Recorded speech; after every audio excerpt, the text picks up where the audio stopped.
our eras are the same when it came to drugs. There was no such thing as fucking microdosing. No. Like, that's a new era term to justify it's okay to go do drugs. Right. As long as you're not doing an 8-ball of cocaine and you're doing a bump, it's microdosing. If you're not doing an 8-ball, if you're not doing an eighth of mushrooms and you're doing like a half a gram, it's microdosing. So these terms that this new world has come up with is actually fucking people. It's a little bit pregnant, before. Right?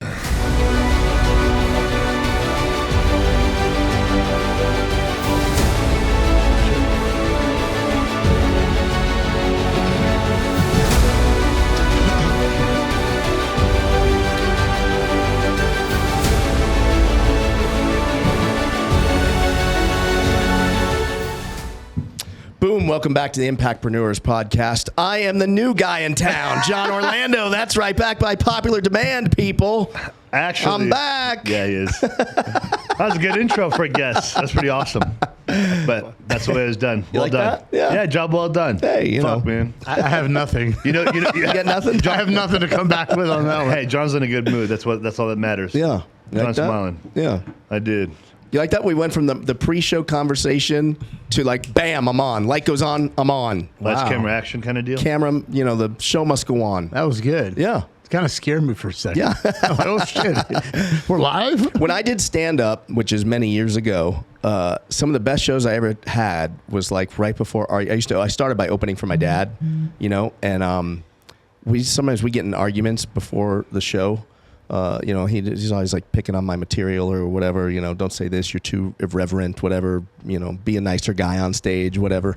And we'd have these like fucking fuck you tennis arguments, right? Literally as the band is like playing me on, and then I walk out there like, hello. It's so funny. Like the best shows I ever did though was after those kind of circumstances. Well, yeah, because you're getting on stage, lights on, and you're heated at the same time. Right. So energy is at peak level. Right. You're like, whoops, see, right. Like that. Fall back to the seat. Yeah, you're energy right. Peak level. Your eyes are blowing out of your head, and you're like, and you're on, like you're hyper alert. So you just fire every cylinder is firing on point. Yeah, totally. Yeah, I actually enjoy getting on my appointment calls after like something like that happens. Right. And then I got on a call like I'm fired up. Right. It's So interesting, right? Mm-hmm. Or like if you're sick, you ever have like a good, like the other time is like when I'm not feeling well and you go out there and for some reason it's just better. Because I think you're concerned. You're concerned, right? You step up. Yeah. Yeah. So, have you ever, I just thought about this. Yeah. Were you ever sober when you went out? Always. So you were always sober. You never drank, never did any drugs? This is after. I've never really had. Well, yeah, I had 1 year where I was a little crazy. I did. I was performing in Houston at a comedy club called the Laugh Stop in Houston, and I popped an ecstasy right before I went on stage, well, like 30 minutes. You before say I went that on like stage. such a virgin.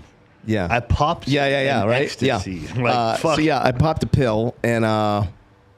It was a disaster. Yeah, I was not expecting that. Yeah, I thought it was going to be like I would like channel like Robin Williams, and I was gonna. I mean, it was cocaine, but you know, I thought, oh, I'll be good. Like I won't be thinking about anything. I'll just like get out there and just flow. You know, nah, it was so bad, so bad. You didn't get booed, or no, I did get heckled by like a cowboy, and then I came back with some quips, and he wanted to like fight. It was like a whole fucking thing. What? He was like mad. He was like, oh, I'll meet you down there. You know, meet you off the side when you're done, partner. You know, meet me out back out at that. Yeah. Did you kick his ass? No, we didn't. He cooled. I sent him drinks. I was like, dude, relax. Come on, you're here for fun. But yeah, I was opening for. Well, I wasn't opening for him, but I was on the same panel or whatever. Same ticket. Yeah, with Billy Gardell. Do you know who that is? Do you know Mike and Molly? Remember the big guy? Yeah, he's really funny. He's like from Pittsburgh. He's a super funny guy. Yeah, I was on with him, and yeah. But I was terrible. Disaster. Yeah, and I had like a couple friends in Houston. I was like, come, you know, it's going to be good. It was fucking awful. Because I know that dude, what was I watching? Somebody was talking about how they couldn't function sober because they'd been so long high performing that they were afraid that they couldn't be good sober. Yeah. And I know you've coached people and been around people like that. Yeah, because the thing is like. I don't know who said that. I don't remember, but I can tell you. Because like I have people now that, I mean, it's more on marijuana, but whatever, they say that they can't function without being high anymore. And to me, that's just insanity because you've basically gotten yourself to a point where you can function while you're high, but you can't when you're not. So you're actually dependent. Your performance is dependent on drugs, regardless, even if it's just marijuana. Right. Still, like if that's your functioning mechanism, then buddy, you got a fucking problem. Yeah. That's not going to be nice in the long run. Yeah. It's funny. Vanessa and I were talking about that the other day on how many people that like need to just have a drink. Like they, like Friday, like the end of the weekend or the end of the week, right? Oh man, I just long week. I need to go get a drink after work. Like, I can't even identify with that. I don't even understand it. It's again, it's a coping mechanism to relax. Right. But again, like if you don't have hobbies, if you don't have things that you enjoy doing, shit that's not keeping you busy, if you don't have hobbies of like exercise and nutrition, staying healthy, or staying busy with multiple businesses, and like there's a piece of your life that's just super fucking boring, and you go through life as if like shit's stressful. Yeah. Then your only next mechanism to relax is go for a drink or go take a hit or go see some buddies for a couple bumps. Yeah. Instead of like, I had a long day, I got to go fucking work out and feel better. So I have a good story. Yeah. The other night, I occasionally take a sativa or whatever, THC with CBD to go to sleep, right? Yep. But I'm switching off and going to what's the thing that starts with an M? It's a natural melatonin. Oh, okay. Yeah. So I'm just whatever, right? Yep. And so I'm going to play poker, and I usually take the CBD, right? And I have it in edible form. Well, I didn't know that I took the wrong one. So I got there, and all of a sudden, everything kind of went. I said, why am I was freaked out. Were you slowing down or? I was slowing down, and this is supposed to be sativa. You took the relaxer. Well, it said sativa. Well, probably not then. But then my girlfriend's like, "Oh, this is the right one." I go, "You sure?" Yeah. So I just took it. I'm driving there. I'm like, "Oh, I feel kind of good." I sit down at the table, and all of a sudden, I feel like, am I taking too long to make a call? Why are people staring at me? Am I nervous? You're relaxing. I don't have aces. It was. All I cared about was not knocking my chips off. Right. And I was so paranoid the whole session. And then me and the guy next to me couldn't stop laughing. Yeah. And Dio's like, I got to separate you two. What's going on? And we were saying old jokes from the, back in the. Talking random shit. We're talking about old TV shows. We're laughing and none of the kids are getting our jokes. Yeah. Me and him are in tears. He goes, "You're crying." Our kids stop laughing. But this is the lesson. I was so scared and freaked out. And I'm like, and then I look at a card. It seemed like it took 10 minutes to look at the card. People are looking at me. What are they looking at? I fold. And then they're looking at me. And so that brought up the memory of what Sean has talked about and what I've heard people talk about, how you feel like you need to have that substance to perform. Yeah. I didn't necessarily need to, but sativa helps me focus. But I'm trying to go to the melatonin and this other brain supplements, over the counter. Yep. Just because I don't want to be that guy. Right. Not that I could control it, because if it's an addiction, you can't. Right. And so it kind of freaked me out. And after that, it was like, I don't want to touch anything. Yeah. I don't know what it was. It scared me. What's your guys? I obviously have a very strong opinion about this, but I'm only going to bring this up because in the last week and a half, maybe surprisingly so, I've had like a handful of people reach out to me for recovery help, and some of their solutions before they got to me was attempting microdosing.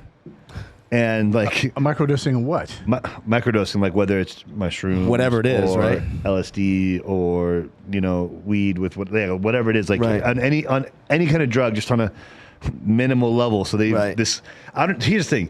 Back in our day when we were doing drugs, even though we got a little bit of age difference, but regardless, our eras are the same when it came to drugs. There was no such thing as fucking microdosing. No, like that's a new era term to justify it's okay to go do drugs. Right. As long as you're not doing an 8-ball of cocaine and you're doing a bump, it's microdosing. If you're not doing an 8-ball, if you're not doing an eighth of mushrooms and you're doing like a half a gram, it's microdosing. So these terms that this new world has come up with is actually fucking people. It's a little bit pregnant, before. Right? It's a little bit pregnant. That's like it reminds me of like, she went down on me, but we didn't have sex. I didn't really cheat on you. It's a joke. You're minimizing the topic or the issue, the effects, and hiding it to just say, like, to justify you can just do it or don't do it. I'm just going to take a little bump, It's okay. It's like I ate that candy on the way here. You can't help yourself. Like, fuck you. I had 2 of them.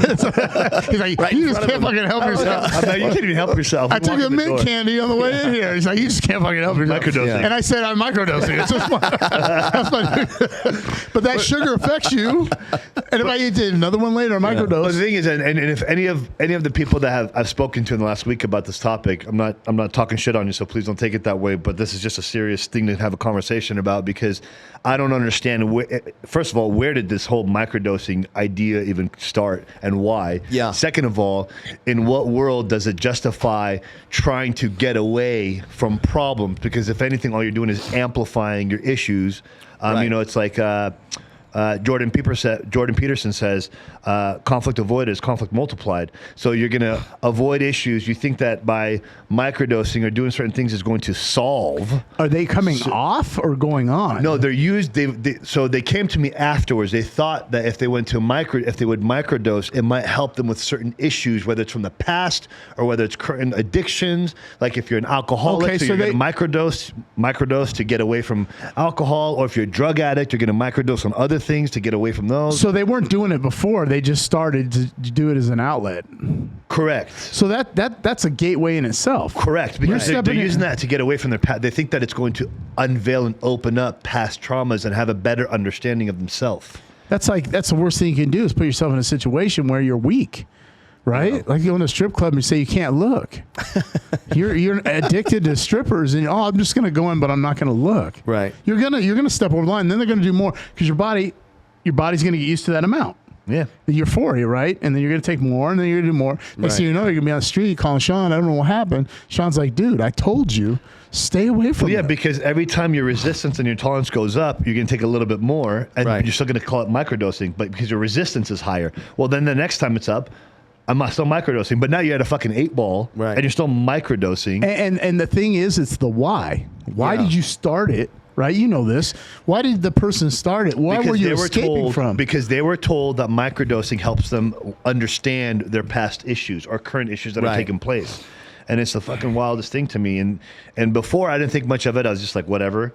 Until, like I said, this last couple of weeks, I've had a handful of people reach out to me, and I'm like, in what world did you think that doing this is going to get you to be in a better place or have a better understanding of yourself? Because all you're doing is going down a different path that's still going to cause additional issues. You're going to get addicted, and then you're going to think that you're going to resolve all your issues by doing drugs, even future problems. Right. When you served, were there guys that drank like at the wrong time, I guess, so to speak? There's guys that were, and did they have access to like coke and drugs and stuff, or no? Is it more so alcohol? Is it out there? It was alcohol, because I was anti-drug because of my dad, right? He died, supposedly of the heroin, but there was feds involved and all that stuff.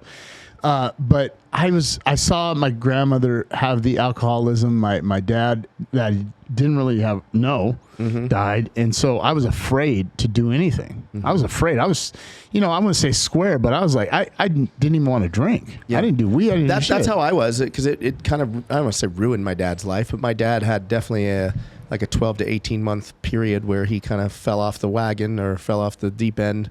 Oh wow! And but I saw the alcoholism. Right, I saw it. We would get on the choppers going into the jungle.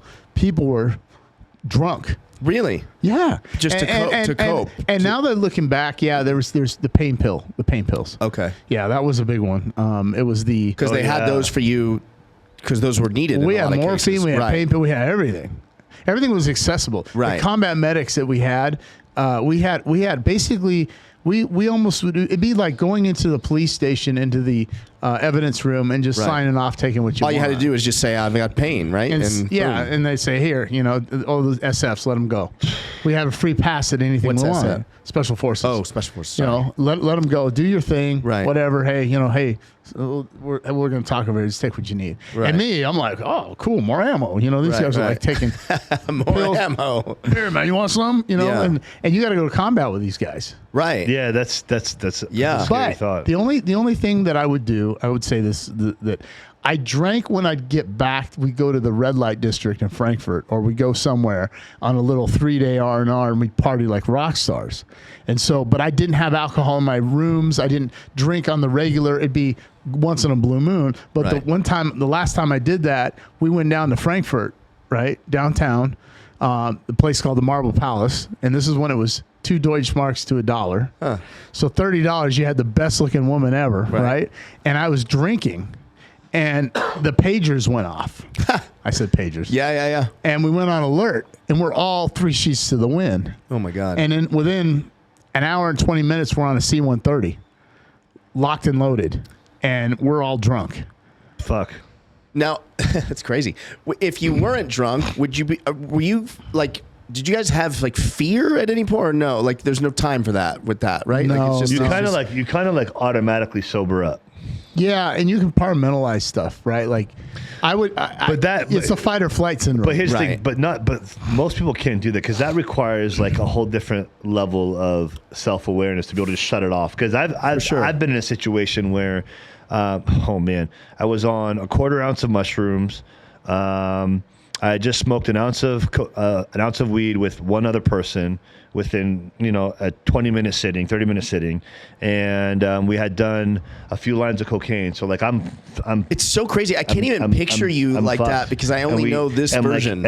As like we're halfway through the night, it was 4 of us, but me and one other person, we shared half a pill of ecstasy. Not a lot, because we were just like, hey, let's just up the fucking up the trip, and then one of our friends just starts having a really bad fucking trip, like just starts melting down. And I was like, oh man, this is not a good time. We're all having a good time. We're sitting at a friend's house in a massive trampoline that's already netted, and crystal clear sky, moon, stars, you can see everything. And out of nowhere, he starts talking about how the net that we're in is turning into this giant fucking spider web, and just starts tripping balls. And I was like, fuck. And I started to listen too close while I started to see what he was talking about. And I was like, oh no. I was like, we got to get this dude home. So instantly, from all those drugs, I was able to turn it all off, get in the car. And they're like, dude, you're going to kill us. And I was like, no, I'm good. I'm like, just everyone shut the fuck up. Let me turn on the music, all windows down, cold air blasting. Takes us 10 minutes, just no one fucking talking. Let me focus, and I'll get us home crystal clear. And, got us home. But I was able to turn it off and just, laser in. But it takes a lot of awareness to be able to do that, and it was rare. But when I saw him freaking out to the degree that I was like, if I don't get him home, this is going to turn into a really bad night that could end up in the hospital. So I was just like, okay, let me fix this real quick. We would sober up by the time we got there because of the flight, right? Right. But we would. I got mad when people were shooting at me. I got pissed off. I was like, this motherfucker shot at me.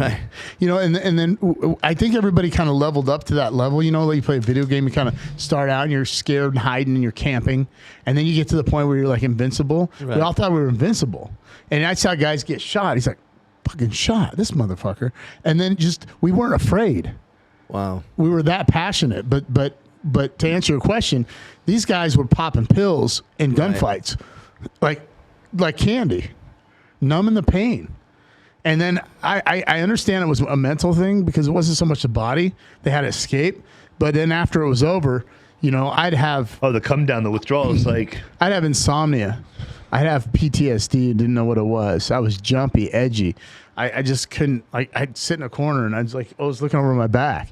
And then you'd wake up in a cold sweat because you remember what happened. When you watch like a movie that's set like in the war, like Saving Private Ryan or something, like... Do you watch it and go like, oh, come on? Or do you watch some of them? I know some are better than others, but do you watch them and like, wow, that's pretty accurate? Like, that's kind of what it's like? Sometimes, but then I get angry at the enemy while watching the movie. And I leave the theater pissed off. I want to go to Mogadishu. This motherfuckers. I'm mad. It's like, what's wrong with you, right? My ex-wife had to leave the movie, right? We watched Black Hawk Down. That sniper that died was my instructor. But really? In real life, yeah. So he dies, but I'm pissed off in the movie. Right. I want to go over there right now. Let's go. Let's get a team together. Like, what's wrong with me? Calm down, relax. Just chill. Right. But I see sometimes I see stuff and I'm like, yeah, he already shot 30 times. He hasn't changed his clip. Like, come on. Right. I see that, or I'll see a gun or a weapon that's wrong, and they'll do something. I was like, he doesn't even have a magazine in. He's shooting. What the fuck is going on? Do you guys see this? Everybody's like, shh, watching the movie. Right. There's no magazine. He didn't change. He shot, 9 times. 35 shots. It's a 45. It's not a 9mm. There's not 17 rounds. People are like, dude, be quiet. Right. Yeah. So it's interesting. That is interesting. Getting all heated. But yeah, so like, do you hear people talking about microdosing? Yeah. I have a couple friends. This is the first. I'm not going to out them, but I have a couple friends that are like big into it. Don't tell anybody I'm doing this, okay? No, I won't tell them. No one will know. No, this is the first time I've heard of it. Like right now. The term microdosing? Well, I'm not around anybody that's doing anything. Yeah. I mean, it's common. I've heard a lot. I guarantee you people at the poker table are microdosing while they're playing. I believe it. I guarantee you. But it's kind of the poker table is kind of like you got amnesty. Right. Everybody's talking about shit they should never talk about in public. Yeah.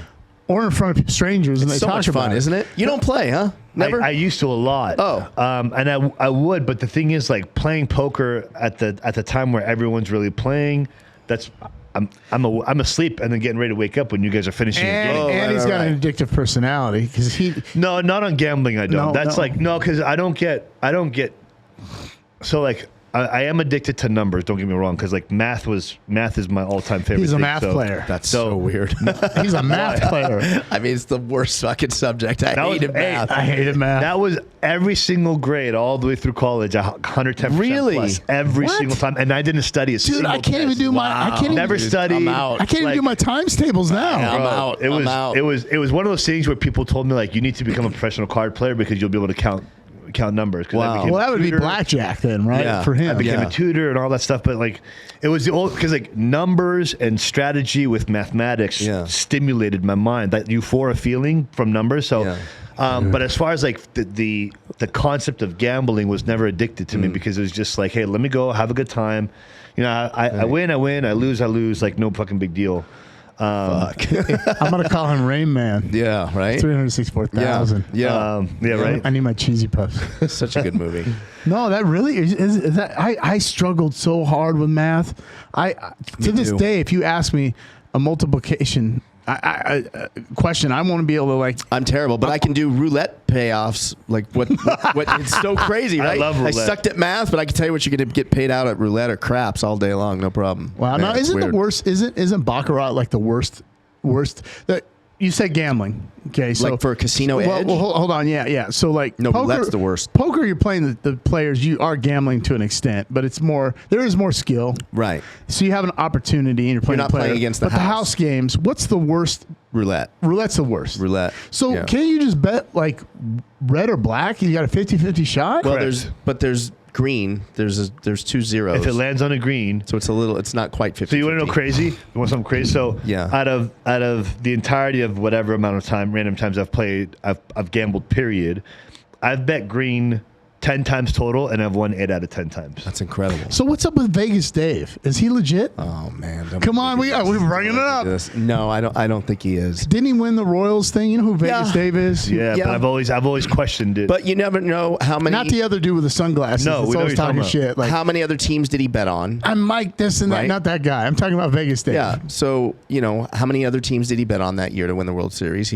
You know what I mean? He could have been on 20 teams. But he got $2.5 million. Okay, great. But for all we know, just marketing wise, he might have bet on everybody. And then he won the fight. The gal beat Ronda Rousey. Yeah, Holly Holm. Yeah, he got paid on that one. And then the Misha Tate, he got paid on that one. I had both of those too. And then he got the Denver Broncos in the Super Bowl. Right. So he's a future bettor. No, he's everything. But what I don't like about him is where I think it's like fraudulent. I don't know if you'd use that word. But he's a brilliant marketer. That I'll give him. Sure. But it's very misleading. Like he'll post something like during baseball season. He'll say like, I'm 109-2 this year with my system plays for baseball.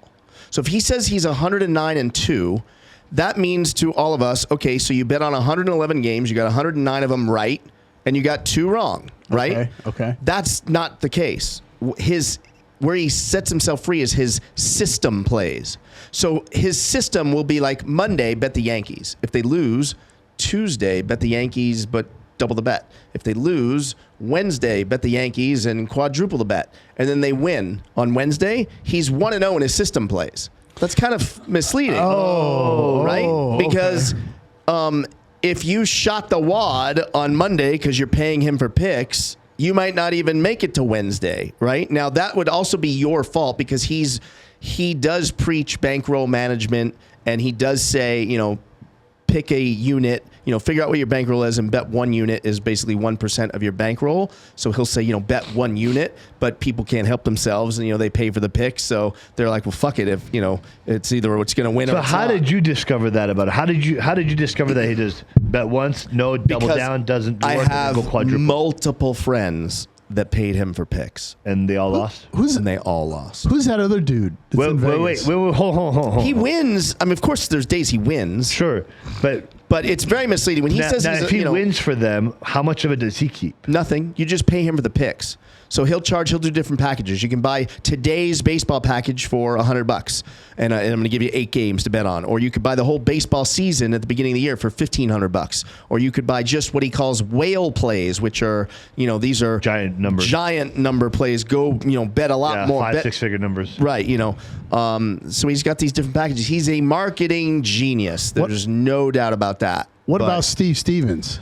I don't know who that is. Hi, I'm Steve Stevens. I'm the #1 betting consultant in Vegas. Oh, wow. I don't know him. You don't know him? No. He's another guy. I'll He's tell got a you- documentary. He's Never on heard of him. The guy I think is the best, and I'm probably people will say I'm biased. Oh, your guy. Yeah. Is Bill Krakenberger. I saw his documentary before I even knew. on Showtime.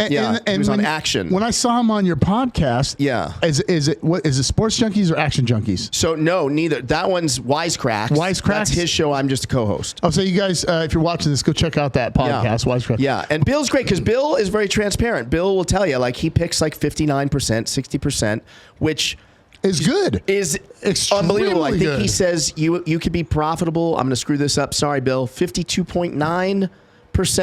I think that's about You right. can be profitable, something like that. So he's very transparent with it. Yeah. He'll tell you I had a losing week for the first time in a while, or whatever. I saw that documentary, and it was funny because I bet sports bet, but I'm not I don't have a system. I'm not a professional. I'm a weekend warrior. This year I didn't do any, but then I saw the documentary. Then I saw him on your show. Yeah. No, I think I saw him at the football stadium first with you at the Raider Oh, game. yeah. And I was like, wait, I know that dude. And then I saw him. I said, wait, that's the guy that was. He was living in Queensridge at the time. Blah blah blah. I showed the documentary. Yeah. He's really good. He sits at the he's casino good. Oh my with God. his notepad. Yeah, all day long. I mean, he And puts the work in. And he's got a whole staff. He's got too. a laptop. He's like the sports. He's just going. And he's got numbers guys, statisticians that just look into every possible. So he has a whole team. Yeah, he has a whole team. I don't know how many are on the team, but he doesn't really like to pick a side, what they call sides. You pick New England or pick Dallas to win. He doesn't care about that. He goes by likes numbers. the prop bets. So he likes, most passing yards or most rushing yards or first, So if you duplicated his system, you'd win. if you bet with him consistently over the long haul, over a year, you will absolutely win money. There's that's undebatable. This was Vegas Steve. No, with Bill Krakenberger, with the guy from guy that's on the Wisecracks. podcast. Yeah, I co-host his sports betting show. Okay. So that's why I say I'm probably biased, but I've seen it. I mean, I've got friends that they win. I mean, he wins. But again, it's he'll tell you it's 59%. But you do that over time, and you manage your bankroll, you're good. That's that's all he's done for 20 years. At least that's a realistic, believable number. I got 59% winnings. Okay. That's huge, though. Right. So when you see these guys are not just Vegas State, they all do it. I'm 104-9. You're not. It's impossible. If that was the case, if it was that easy to do, everybody you'd get kicked out of the casinos. Well, Vegas Dave got kicked out of the casino. Yeah, they've all pretty much been kicked out. Yeah. So. They won't take the action. Like Bill, he can't bet at. I should know all these. I think he can't bet at William Hill sportsbooks anymore. He can't bet at any stations casinos. Why? They won't take his action because he's just got an edge. They know he's got an edge. He's winning. He showed me he's got an app that I think he had built that aggregates all of the lines at all of the sports books. So you could literally see DraftKings, FanDuel, Caesars, Bellagio, whatever. And he'll show me, he'll say, look, I'm going to make a bet right here. And he'll only bet $200, let's say, on something. And he'll tell me as soon as I make this bet, right now it's -7, it's going to go down to -6. and he moves the line because of it's specifically him betting. It's not the dollar amount. So it's him betting. They know in the casino. Oh, really? Yeah, I've watched him do it, and he's told me like, watch, I'm going to make this bet right now, and the line's going to move. Watch, and he does it, and boom, it moves, and it moves across the board Because everywhere. he's registered. When they see his name, they know that it's him. Right. Can't he like go in under a secret name? He could, but he doesn't. No, because then you got to change your social security, all that stuff. Well, right? yeah, and it's just it's No, a like I'm shady if way he to did it do on someone else's account. Yeah. Well, Dana White got kicked out of. He's For blackjack. Yeah, he can't go to certain casinos either. Yeah. Why? Because he just wins too kills much. him. They don't want his action. He's won so much money in blackjack they won't let him. Oddly, the only place, well, not the only, but I think like the place that he plays the most is Stations Casinos, which is owned by the Fertittas, which is his old business partners. But like they'll take his action. Red Rock is owned by them, right? Yeah, Red Rock. Yeah. Circa. We had Derek Stevens on Wisecracks. He owns Circa, and he owns the D. And I said, hypothetically, I said, he's friends with Dana. I said, so will you take Dana's action? He's like, Dana's welcome here anytime he wants to place bets. Yeah, so. Until he's not. But yeah. I've stood over Dana's shoulder before just watching him play. And he just fires away, 20 to 40 grand a hand like it's nothing. It's just so cool to watch. And he's winning, though. Yeah, he wins. Yeah. So he's not a card counter. I don't think so. I think he just plays basic strategy. But it's really the managing the money. If he manage the money. Does he prefer to play at a table by himself or a fully or loaded table? When I saw him, he was playing by himself. And who else is gonna? I mean, see, I don't like a solo table. I like the table loaded. Really, I like one or two people. Wait, it's 5 or 6 people at a table. I'm afraid to play blackjack. I can't play. It's 6 people. Yeah. I'm good like 4. Yeah. Like 4 total, including myself. Like that's where the money spot is. So I was watching these card counters. Yeah. And I'm a YouTube guy. I don't have TV. YouTube and Netflix. That's it. And so that's my form. What do you do for sports? Nothing.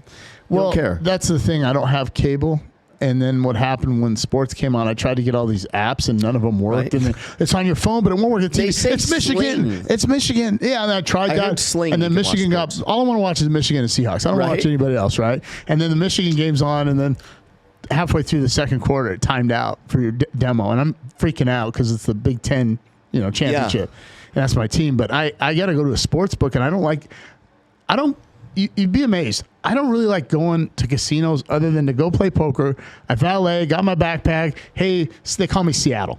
I don't want to tell my name because damn, that's interesting. How do you say it again? 10 times. They do. It's Seattle. So, hey, Seattle, and I walk the poker room. I'm in and out. I don't want to go gamble. I don't want to go look at the girls. I don't want to go to the bars. I don't want to go clubs. So when I get home Sunday at 6 a.m, football's starting. I don't want to drive to the Circa. I don't want to hang out at a sports book. So I can't really watch the games. Yeah. And so I'm on my phone, like looking at the updates. Right. Go to fucking bed. Does Iris get mad when you're out all night playing poker? No, sometimes she goes. She'll go. Yeah, that's cool. And she'll hang out and watch. Yeah, she'll hang out and watch. If you have a girl that's not, well, but then she'll have her girlfriend or friend with her, right? And they'll go eat at the restaurant. Yeah. Or do Hey, something. how do you get your phone out and start recording the fucking table and your chips? Because I thought that's not allowed. Blackjack you can't, but poker you can. No, No, and then Brad Owen, who's in Vegas, he sets his phone up on a thing, and he records his hands. And then he'll they don't let you, but some people like take a quick picture or whatever. Right, like a bad beat or a bad. And then he'll go back and do his whole YouTube and narrate it, right? Wait. So I thought you can't have your phone out though. Yeah, you can. Oh, you can. Okay. I can be on my phone. At poker talking. you can. Blackjack you I'm can. on my phone when she'll call. Okay, so it's only. And I'm on the middle of a hand, or I'll be texting. So I know with blackjack is because you could be cheating and someone else. But how is that any different from poker? Like, what am I missing here? In a tournament, you can't have your phone if you're in a hand. Sure. If you have cards. Cash games, you're playing the player. Game, I'm playing you, right? So I'm not playing. The casino makes money from a rake. Right. Like $7 per dealer, or the Venetian $7 a hand. Right. Very expensive. And they'll take it off the table, the pot. They'll put it in the drop. They don't make money off of you losing. So that's why poker rooms are way in the back, next to the janitor's closet, next to the garbage dump. Nobody wants to see them, but they bring the poker players in because they know the wives are going to go gamble. Yeah, they're going to go spend money at the restaurant, and that $1 or the $7, it pays $5, off. it adds up times 80 tables or whatever it is. Right. 24 hours a day. Okay. So that's why It's a guaranteed moneymaker. Yeah, as a normal, I don't say normal person that doesn't play poker, you can go in all these casinos and never see a poker room because they're in an area. Yeah, they're like a South Compton. Right. You don't go there, right? Compton. It's Hustler like casino. yeah, Compton. Yeah. Figueroa Street. You don't go there unless you go there for a reason. Figueroa Street. Yeah. Holy shit. You only go there for one reason, to play poker. I got banned from Hustler. Well, I almost got kicked out Wait, of the Hustler Casino right here? In L.A. Oh, okay. Yeah. Well, I almost got kicked out of the Win the other night. For what? I bring in stacks of cash in bands, right? And I have a lot of ones. I have all different denominations, right? And the guy at the cage is like, we don't take ones. I got all kinds of cash. Right. I'm like, whatever, right? And it's like, what are you talking about? I bring money in here all the time. The guy's like, no, we don't do that. He thought I said $1 chips. He goes, we don't take more than $20 in $1 chip. I said, it's cash. So maybe I'm getting this debate, right? And he's kind of an asshole. I said, you don't have to be you're kind of rude. Yeah. He's like, you got a problem? I was on the floor. So I call the floor over. And I said, this guy's being a jerk, right? Well, he tells on me. This is in the poker room cage? This is the cage in the poker room. Okay. So the guy, I probably said something I shouldn't. I said, he's being a dick, man. What's his problem? Bad hair day or something, right? Yeah. So he tells the floor manager. Yeah. So she comes over. I'm playing poker. She goes, sir, can I talk to you? And she's like Nurse Ratched, right? She's just not even, hey, one more comment, you're going to be gone. I said, well, I can leave right now. I have no problem. And I said, the fact that you're talking to me like this when there's guys that are here every weekend that you have to pull aside. Right. I have a one-time issue. Right. And I told you, yeah, you're right, I shouldn't, but he was being rude. So that's our policy. I said, no, it's not. Right. So, I mean, I almost got banned from the Win. Damn. I'm like, dude, I'm not even drinking. I'm not drinking. I know. I'll go somewhere else. Yeah. But so certain casinos don't have poker rooms, right? Yeah. So the Win, Bellagio, Aria, New Orleans, Red Rock, Caesars. Yeah. But like Circa, do they have a poker room? No. I know Resort World does. It looks really nice, but I haven't played over there yet. Yeah. So I don't know. Anyways, that's poker, right? Yeah. Wait, so we totally drifted off. Yeah, go back. Subject. Okay. Yeah, go back. So you said you have a couple friends on microdose. Yes. Yes. Yeah. Yeah. So what do they? Why do they? For fun or because they? They feel it opens up their mind. They think it makes them perform better. There's a fighter. Who's very open about it, Rashad Evans. He's kind of retired now. Well, he's coming back, but he's like, he talks about it all the time. You think he's going to make a comeback? Well, he's fighting for Khabib. Khabib is starting his own Eagle Fight Championship. Oh, really? Yeah, so he signed, Rashad's going to be on their first fight, and then they just signed Kevin Lee, who just got released from the UFC. Oh, shit. So, Rashad's not going to come back to the UFC. No, not the UFC, but he's going to fight for Eagle. He's a super nice guy. I don't know him well, but he's a Michigan guy. He's always been cool to me. Yeah, I like Rashad Evans. But John Jones microdoses. Yeah, there you go. Yeah, but look at his issues. Yeah. He's arrested every other week. Yeah. So, I'm joking. He's not microdosing. No, he's dosing. He's dosing. He's dosing, bro, for sure. So, are they addicts?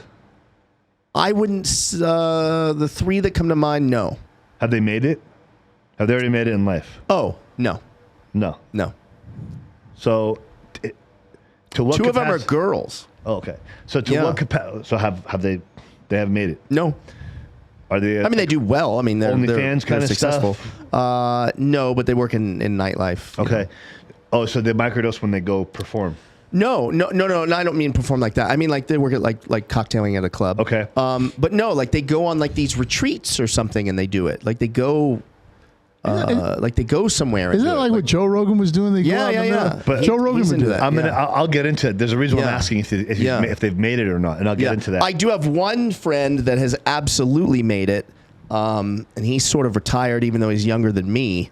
And he does it. He likes to go like into the like jungle somewhere, and they do it for like days. Or right. Yeah, like old school, like real Indian. And he goes with big celebrity DJs. That's all I'll say.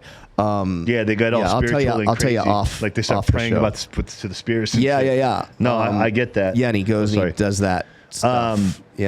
So why do they feel the need to tell everyone? No, to microdose. I don't know. I think their friend, I think a friend introduces it to them, and then all right, I'll try it, and then they get. Do you hooked. personally feel they're using it as an actual escape to reality versus it's so opened up my mind or whatever bullshit to say? Yeah, I think it's like I don't want to say being lost, but it's on that highway, right? It's to me. Trying to find yourself? Yeah, like to me, it's like, you're looking for answers to problems that are easier to solve by just doing the work, right? Just do the work. No one wants to do the hard work. No one wants to do the work. They want the quick fix. They want the quick escape, the quick remedy, and they think while they're on some magical doors, and there's the answer. Right. Right. No, so the reason why I ask is because regardless of what I do for profession, now, my opinion on microdosing. Now, if you have made it, like you're good, like your responsibilities are like pretty much non-existent because money's good, you're financially set, you can retire, bills don't even matter because they just get taken care of. Yeah. And you're good, then sure.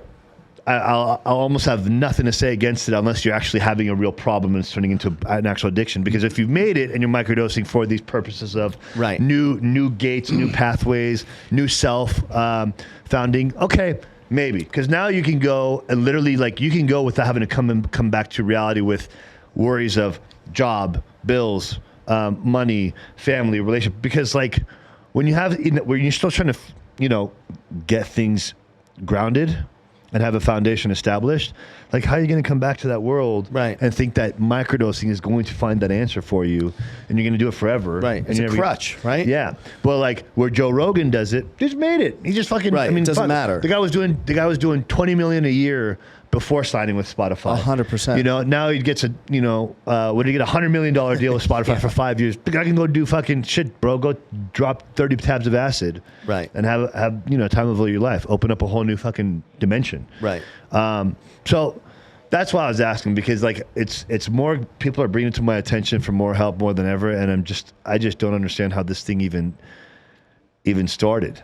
Like I said, escape from And 5 years ago, and I was sounds so innocent, right? It's like, I think that's the thing. Is it's like you said at the top of the show. It's like you're still doing drugs. Like you're either doing them or you're not. You can call it microdosing. Well, it's like here's the thing. Like if you're going to start microdosing because you're trying to find solutions to certain problems, whether they're from the present or the past, what actually makes you?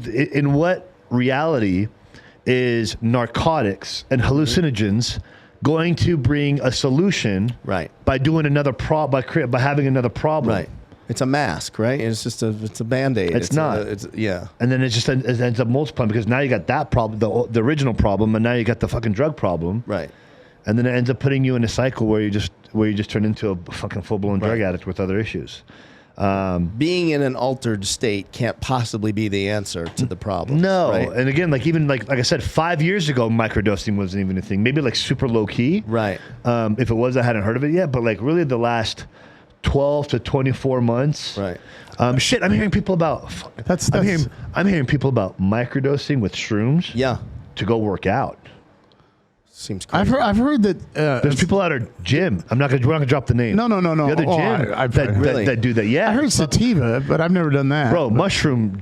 I'm talking about mushroom microdosing and then going to work out. Like it gets in the best pump. They're more focused, and I'm like you're totally like destroying the whole purpose of going to lift for your mind, your body. Right. Like it's now you're just going for the fun of it. What's that? This is a bad analogy, but it's like what they're doing.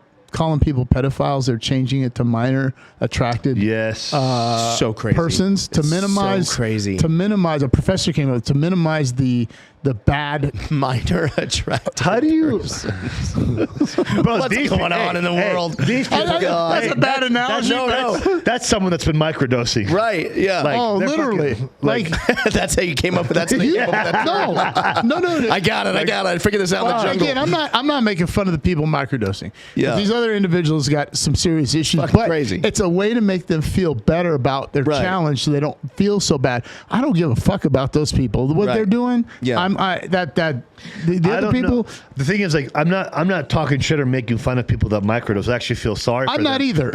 No, I know that. I want to make it clear that I'm not trying to talk shit, even though I'm kind of coming out strong with like, in what world do you think this is going to solve your problem? Right. My thing is like, and where the fuck did you come up with the answer that this is going to be a problem solver? Mm-hmm. Because like, again, you're going to use narcotics that have destroyed lives, families, murders. Right. I'm sorry, not murders, deaths. I'll tell you. And you think that's going to be the They'll answer say to it gives your problem them is. clarity in certain things, or right? a friend's doing it and it's okay. Actually, yes, because that's what the someone said argument, to me right? the other day. And it's like, well, how does a drug that completely alters your state of mind give you clarity when you're in an altered state? So where's the clarity? I almost want to try it now just so I can see what the fuck's going on here.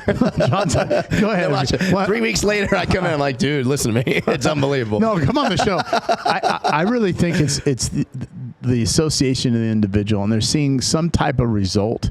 Yeah. Like we said with the gambling, you're only hearing the good times, not the bad times. For sure. So their friends that they associate with, which I know Sean doesn't do this, you don't do this, but their friends at the gym or here or there, they did it and they really had a great lift. They had a great performance quarter. It was a little they click, made some money. They won the lottery, and then they see that one upswing of success, and then they say, "My friend did it. Right. And he told me to do it, or she told me to do it." But they don't see all they don't see him crying at home in the bathroom. Right. On the bottom of the or the bad trip that landed them in the hospital. Right. No different than like a gambaholic where you got fucking mafia coming after you, threatening to fucking take your family and your mother out because you owe them money. Whoa. It's the same thing. God, that guy. Been there, done that. No, he talked about it. Remember, he talked about that in the story. So it's like, again, it's the same thing. All I get pictures you going out to the desert and Joe Pesci's like, "You fuck, what the fuck you doing talking about me like this? Where do you get off?" Anything in that world, for every one up, there's about 200 downs. Yeah. Yeah, sure. And all they pay attention to, maybe I'm going to have that magical fucking moment too. Right. And it's like, no, man. Like, you have to put into perspective some of these high-profile people like Rogan that's doing it. Well, you got to remember, like, this guy's made it. So if his life, if he fucks up on this, he's still good. Okay, right. But and also, what is making it? Like, to them, maybe they're okay with where they're at. Not that I'm justifying it. Yeah. But reality is, making it is like, if you were to stop working today, are you financially good with your bills? Right. Like, we're not even talking about wealth, riches, millions of dollars, ready to retire. We're talking about, do you have to still work to actually pay your bills? Period. Right. Keep it as simple, stupid as it gets. Is shutdown number 2 going to fuck you up? Or that. Right? It's coming. That stock market crash. Did you see that? I did. Yeah. I can't do another shutdown, man. I can't do it. Here's the thing. I don't think most people will follow suit. They won't, right? No. And the debt level increased. Yeah. The stocks dropped, and then now the feds are raising the rates on all the loans, the cars, auto, home, everything. I think we're going to see double-digit interest rates on homes again. No, that's guaranteed. That's not a maybe. Really? That's guaranteed.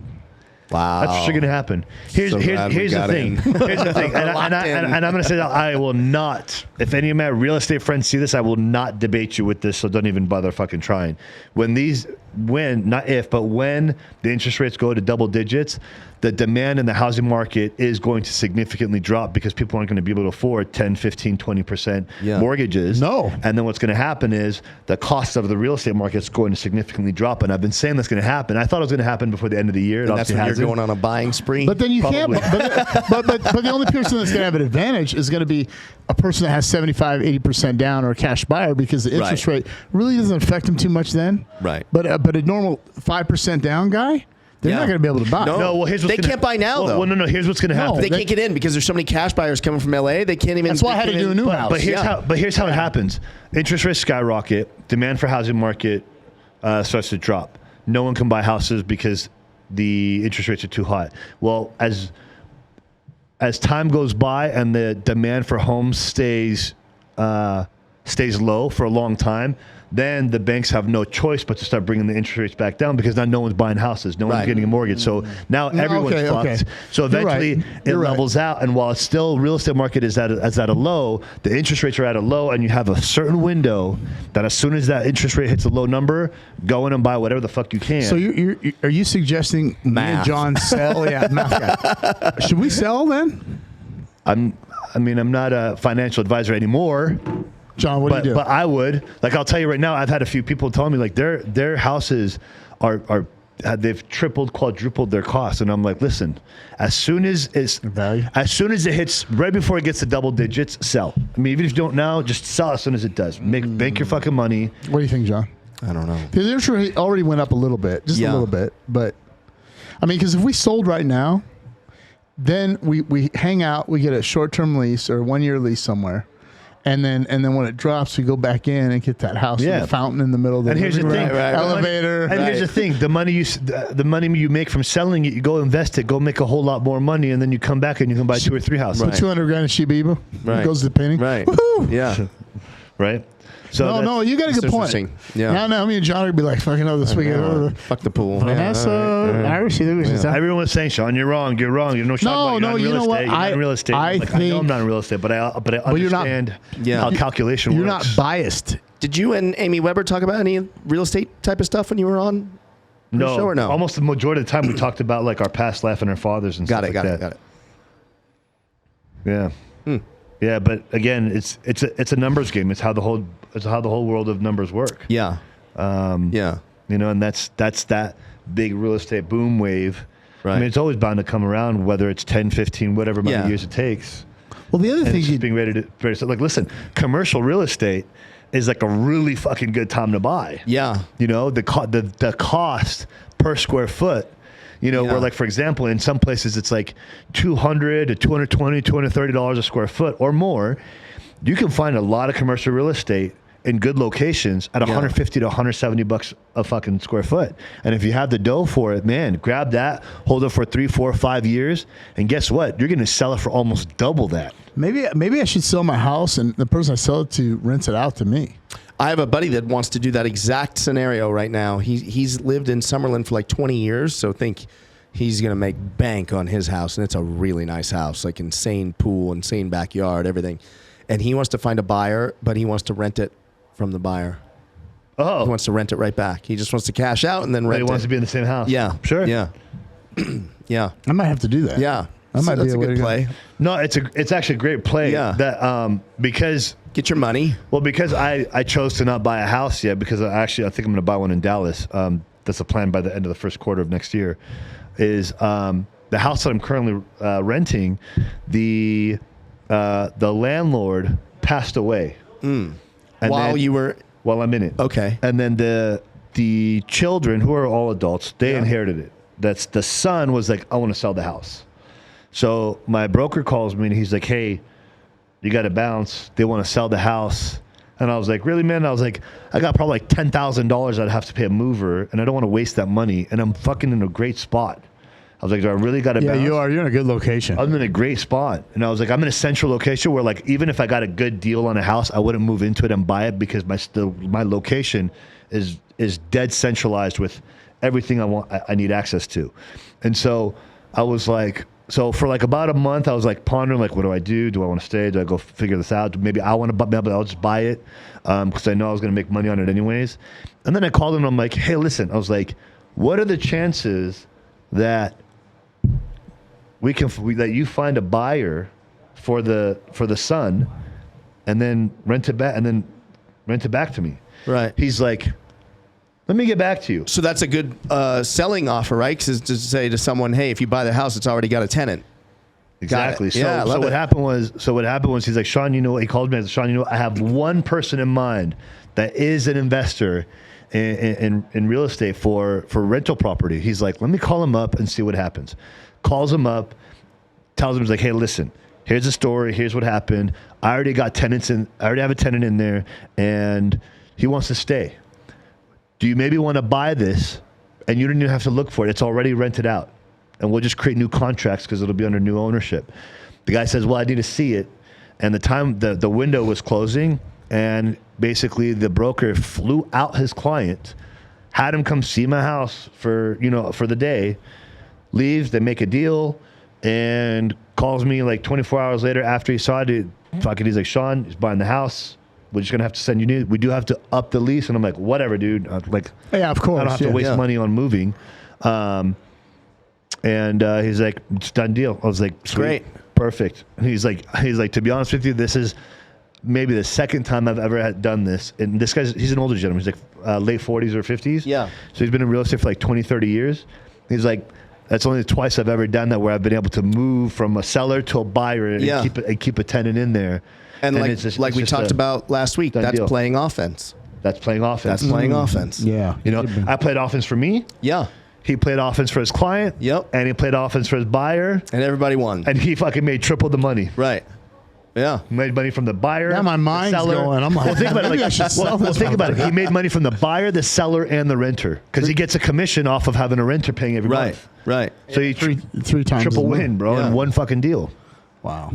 Genius. Yeah, it is. John's. I see the. Well, the smoke coming out of I was you. like, hey, you should break me off a piece of that considering Kit Kat bar. Just thinking that. When did you buy your house? When? Yeah. May. We moved into May. Well, March, and then we moved into May. Okay, October, and then March we moved in when it closed. So you got some equity. Yeah. Yeah, They've gone up like almost $100,000. You're in the Southwest, right? Yeah, we're right behind like Wet and Wild over there. Yeah. Oh, okay. Yeah, so I think I'm up 40, that, I guess, but 44%. Byron Rogers would hate me right now. You're up for saying 44%? Bro. Just get ready. I know. That's a lot of money, man. I know. I'm almost 50% up. It probably is right now. That's a lot of money. I mean, especially like if you do it like I did, like get your broker on and say like And sell my house and then sell my house and then rent it back to me. You're going to be sitting on, X amount of dollars. Your rental is going to cost you like fucking minimal. You don't have the responsibility of fixing anything in the house. And then take that money and invest into more fucking either crypto or new businesses that are about to take off and launch. Like shit, man. I'm going to Argentina. That's it. I'm out. Make a shit ton of money. Yeah. Shit, guys, that was a fun episode. This was fun. This is good. That was fun. I like doing these. Thank you. Drugs, business, We covered it all. poker, cards, shit, the whole Hey, night. we got to get a realtor on here. I have the guy, Evan Bellman. I got one too. Okay. Yeah, she's the president of the. Wait, you want realtor. to try to get me in the fucking debate with the realtor? No, I just think it'd be really good at this time. I don't know. You know what I mean? Yeah. I just. We'll talk about that off camera because I think there's going to be a lot of bias to like, hey, no, buy a house now. And it's like, then I'm going to end up chiming in and want to wring people's necks. Like, shut up.